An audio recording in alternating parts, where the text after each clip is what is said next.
আমার বোনপুর টাকা তুলে চাচ্ছিল, আমি টাকা তুলে দেই নেই বিলে আমার আবার হুমকি আছে। আপন খালা শাশুড়ির কাছে ৮ লাখ টাকা দাবি করে ভয়ভীতির অভিযোগ, বৃদ্ধ দম্পতির মানবেতর জীবনযাপন। এনজিও থেকে টাকা তুলে না দেওয়ায় আপন খালা শাশুড়ির কাছে ৮ লাখ টাকা দাবি ও এর প্রেক্ষিতে লাঞ্ছিত করে ভয়ভীতি দেখানোর অভিযোগ উঠেছে হাফিজা খাতুন নামের এক নারী ও তার ভাই রানার বিরুদ্ধে। ভুক্তভোগী জাহানারা খাতুন সিরাজগঞ্জের শাহজাদপুর উপজেলার হাবিবুল্লাহনগর ইউনিয়নের রতনকান্দি উত্তরপাড়া গ্রামের মুদি দোকানি মোহাম্মদ সুবহান আলীর স্ত্রী। স্থানীয় নগরডালা বাজারে তার একটি ছোট টং দোকান রয়েছে এবং রাতে ওই বাজারেই নৈশ প্রহরীর কাজ করেন। হাফিজা খাতুন পৌর শহরের কান্দাপাড়া গ্রামের সিএনজি চালক মোহাম্মদ জমিনের স্ত্রী ও তার ভাই রানা রতনকান্দি উত্তরপাড়া গ্রামের শুকুর সরকারের ছেলে। সে শাহজাদপুর চৌকি আদালতে আইনজীবীর সহকারী হিসেবে কাজ করেন। সরেজমিনে রতনকান্দি গ্রামে জাহানারা খাতুনের বাড়িতে গেলে তিনি অভিযোগ করে বলেন, আমার বোনপুর টাকা তুলে চাচ্ছিল, আমি টাকা তুলে দেই নেই বিলে আমার আবার হুমকি আছে। আমার দোকানে এসে আমার স্বামীর বার হুমকি করে যে 9 লাখ টাকা পাবো, 14 লক্ষ টাকা পাবো, 13 লক্ষ টাকা পাবো। তার হালা মৌরি তাক সাথে করে করে এসে হুমকি দেয়। তারপরে আর একদিন এসে হুমকি দিছে যে 15 লাখ টাকা পাবো, এই টাকা তোর দিতে হবে। তো এখনই আমি পরামানিক গেলে জানাইলাম যে তাহলে আমার একটা বিধি ব্যবস্থা করেন, আমাকে নিয়ে এরম হুমকি পারে। আমার স্বামী সারা রাত নাইট ডিউটি করে, হাটের লোক, তাহলে কাছে ওকে হুমকি দেয়, হঠাৎ তাহলে স্টাক করে মারা যায়, তাহলে কী হবে? রানা হইলো হাফিজার ভাই, আমার বোন পুতি রইল হালা। হে মৌরির কাজ করে, হে মৌরির বলে আমাকে এতটুকু সাজা শাস্তি করতেছে। তারপরেও আমার ছেলের লেগে আমি 15,000 টাকা দিছি কেস কাটবের লেগে, হেটাও কাটে না। হে টাকাটা আমার মেয়ের কাছ নিয়ে দিছি। হ্যাঁ, সাক্ষী চাইছে, প্রমাণ চাইছে, তাদের ডকুমেন্টও চাইছে, কিছু দিতে পারে নাই। তো রানা বলছে যে আমি 15 লক্ষ টাকার ডকুমেন্টও দেবো। তো পরামানিকরা বলছে যে 9 লাখ টাকার ডকুমেন্টটাই দেও, 15 লাখ টাকা থাক, তাও দিতে পারে নাই। জাহিদে উঠে বাড়া চলে গেছে। মৌরির কাজ করে। তারপরে আমার রাতে স্বাক্ষর লিছে, আমার স্বামীর হাতে স্বাক্ষর লিছে, আমার আইডি কার্ড লিছে, আমার স্বামীর আইডি কার্ড লিছে, আমার ছেলের কেসের বাবদে। জাহানারা খাতুন আরও বলেন, পরদিন রতনকান্দি গ্রামে অনুষ্ঠিত সালিশে দাবিকৃত পাওনা টাকার বিষয়ে তারা কোনো সাক্ষী প্রমাণ দেখাতে না পেরে সালিশ অমান্য করে স্থান ত্যাগ করেন। এই ঘটনায় আমি বাদী হয়ে শাহজাদপুর থানায় একটি লিখিত অভিযোগ দেই। আমার বড় ছেলেকে ইতিপূর্বে জেলে প্রেরণ করা ও পরবর্তীতে জামিন নেওয়ার প্রয়োজনে রানা আমার কাছ থেকে কিছু কাগজে স্বাক্ষর নেয় এবং সে হুমকি দিয়েছে যে 15 লাখ টাকা দাবি করে মামলা দিবে। এই বিষয়ে জানতে হাফিজা খাতুনের বাড়িতে গেলে তার স্বামী প্রথমে কিছু জানেন না বলে জানান। এ সময় হাফিজা খাতুনের যা বলেন, মাঝে মাঝে জমিনের খালা জাহানারা খাতুনকে টাকা নিয়ে যেতে আমরা দেখেছি। পরে জমিনের শালক রানা সেখানে উপস্থিত হলে কথা বলতে রাজি হন হাফিজা খাতুন ও তার স্বামী জমিন। এ সময় তারা বলেন, আমার স্বামী আমার মেয়ের জামাই মালয়েশিয়া লওয়ার কথা বলে টাকা নিছে, কিন্তু সে মালয়েশিয়া নিচ্ছে না, কোনো করে নাই, কাজ করে নাই। তার মেয়ের জামাই মালয়েশিয়া থাকে না, তার মেয়ের জামাইয়ের সাথে কথা বলি নেই, কিন্তু তার সাথে কথা বলেই লেনদেন করা হয়েছে। টাকাটা দিছে ওলিগা নভেম্বরের 8 তারিখে টাকা দেওয়া হয়েছে, এনতে কিস্তি উঠায় এক জায়গায় জমা করে, ধরেন ঘরে ছিল 1.5 লক্ষের মতো, এগুলো এক জায়গায় জমা করে টাকা দেওয়া হয়েছে, একবারেই দেওয়া হয়েছে। হ্যাঁ, সালিশি বৈঠকও হয়েছে, সালিশি সে না বলছে। আমার ঘরে মালয়েশিয়া লিয়ে যাওয়ার কথা কয়া টাকা লিছে, টাকা লিছে নভেম্বরের 8 তারিখে। হ্যাঁ, টাকা লিছে আমার খালা আর খালু।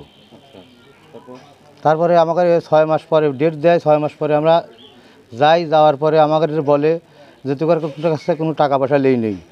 আমরা শুক্রবার দিন বিচারের লোক ডাক জন্নি করার পরে বিচারের লোক ডাক দেয়, আমরা বিচারে হাজির হই। হাজির হওয়ার পরে আমাকে না স্বীকার করে দিছে টাকা। হ্যাঁ, ডকুমেন্টস আছে, স্ট্যাম্পের ফাঁস হয়ে আছে। এই ঘটনায় হাফিজা খাতুনের ভাই রানাকে প্রশ্ন করা হলে তিনি জানান সকল ডকুমেন্ট তাদের কাছে আছে, এই বিষয়ে আদালতে মামলার প্রস্তুতি চলছে। পরে সালিশে অংশ নেওয়া রতনকান্দি উত্তরপাড়া গ্রামের মোহাম্মদ রহমাতুল্লাহ, শাহজাহান আলী ও আব্দুল সালাম বলেন, বৃহস্পতিবার দিন যে গোলমাল হয়, গোলমালের সূত্রপাত নিয়ে একটা বসা হলো শুক্রবার দিন সন্ধ্যার পরে। বসার পরে তখন আলোচনার সপক্ষে কথা উঠে। রানা এবং জমিনের স্ত্রী হলো হাফিজা, এদের বলা হয় যে আপনারা যে টাকার দাবি বলতেছেন কত টাকা। তো তারা বলতেছে যে কোনো সময় বলছে 7 লাখ, কোনো সময় 8 লাখ, কোনো সময় 15 লাখ, এ ধরনের কথা মানুষের কাছে বলছি। যেমন আমার কাছে 7 লাখ টাকা বলছিল, যাই হোক ওখানে ওদিন বলছিল 8 লাখ টাকা। এরকম এর কোনো প্রমাণ আছে, ডকুমেন্টস আছে? প্রধানরা যখন জিজ্ঞেস করলো তখন বললো যে না, আমার কাছে কোনো প্রধান নাই। তো টাকা লেনদেন করছেন কে কে? বললো যে আমার ওই হাফিজা আর হলো হাফিজার খালা, এরাই দুজন লেনদেন করছে, তাছাড়া কেউ জানে না এই টাকার ব্যাপারে। তো প্রধানরা বারবারই বললো যে আপনারা টাকার ডকুমেন্টস দেখান। যখন ডকুমেন্টস চাইলো তখন ডকুমেন্টস না দিতে পারলে তারা উত্তেজনা হয়ে গেল, রাগারাগি করে উঠে চলে আসলো এবং আরও হুমকি দামকি দিয়ে চলে আসলো। এশার নামাজের সময় দরবার শুরু করলাম, আসামি পক্ষের কাছে জবানবন্দি নিলাম। ওনা বললো যে আমি 12,000 টাকা নিয়েছিলাম, 12,000 টাকা দিয়ে দিছি। আমি যাকে জিজ্ঞাসা করা হইলো তুমি যে টাকাটা দিলে এই টাকাগুলো কোথার ঠাই নিয়ে দিলে? বললো যে আমার ঘরে আসিল 1.5 লাখ টাকা, আমার বাড়ি খরচ চলেছে 3 লাখ, এবার জায়গায় জায়গায় বাড়ি চলতে 8 লাখ টাকা পূরণ করলো। ওনাকে বলা হলো যে তুমি যে টাকাটা এই মহিলাকে দিলে তোমার স্বামী জানে যে না, তাহলে যাকে টাকা দিলে তার স্বামী জানে যে না, তাহলে তুমি কিভাবে টাকা দিলে? যে টাকা দিলাম হলো বিশ্বাসের খাতিরে এই 8 লাখ টাকা নিয়ে আমাকে 24 লাখ টাকা দিবে, কি দিন একটা এনজিওর বেলে টাকা দেয়, সেই এনজিওর কথা বললো। তো বললাম তাহলে এই 8 লাখ টাকার কি কোনো ডকুমেন্ট আছে? বললো যে না, কোনো ডকুমেন্ট নাই, কিস্তি মিস্তি তুলছি, জায়গায় জায়গায় লিছি, সেই প্রমাণ আছে। বললাম ওই প্রমাণে তো আমরা দরবার কি করে করি? তাতে তারা কোনো টাকার প্রমাণাদি দেখাইতে না পারার কারণে দরবার শেষ হয়ে যায়। পর মুহূর্তে তার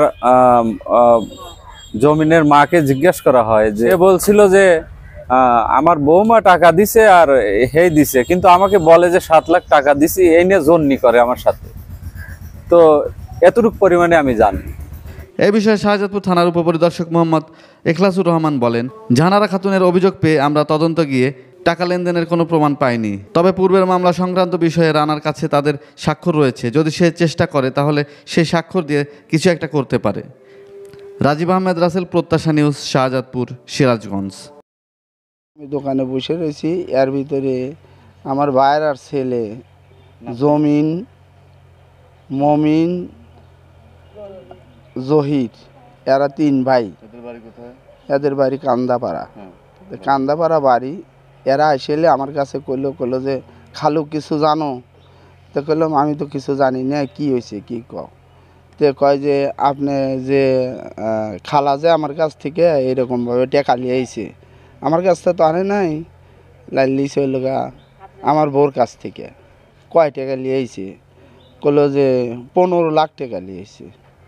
তো 15টা লাখ টাকা নিয়ে আসলো, কোনো ডকুমেন্ট নাই, কিছু নাই, কোনো কিছু নাই, কিসের বলে দিলে? আমাকে জানাইলে না, তাহলে এই কিভাবে দিলে? কয় আমরাও জানি না, আমরাও জানলে পারি কি এত টাকা দিলাম নি, আমরাও জানি না, এটা গোপনে দিছে, আমার বউ দিছে খালাক বিলে, আর খালা জানে আর আমার বউ জানে। খুব উত্তেজিত, রাগারাগি ফস্তাফস্তি মেলা কিছু। তে এই রাগারাগি করার জন্য আমি ভয় ভীত পায়া, তা আমি একটু থানায় যাইলে একটা অভিযোগ জানাইছি। তো দারোগা আসলো, থানায় থেকে আসলে ওখানে থেকে আমি যা দারোগার সাথে কথা বলতেছি, এর ভিতরে ওরা 3 জন চলে আসলো। ও রানা আর লোগা জহির, জমিন, এরা চলে আসলো, আর হলো হাবিজে। আসে আমার উপরে আক্রমণ, হ্যাঁ, পুলিশের সামনেই যা তা বলা লইলো, তোকে দেখে ছেড়ে দেবো, তুই কি হয়েছিস, তোর টান দে সিঁড়ি হেলা দেবো, তোর জন্য টাকা গোছাত হয়েছি, 9 লক্ষ টাকা দিছি, আরও টাকা গোছাত হয়েছি, সমস্যা নাই, এরকমভাবে রাগারাগি ফস্তাফস্তি করা হলো।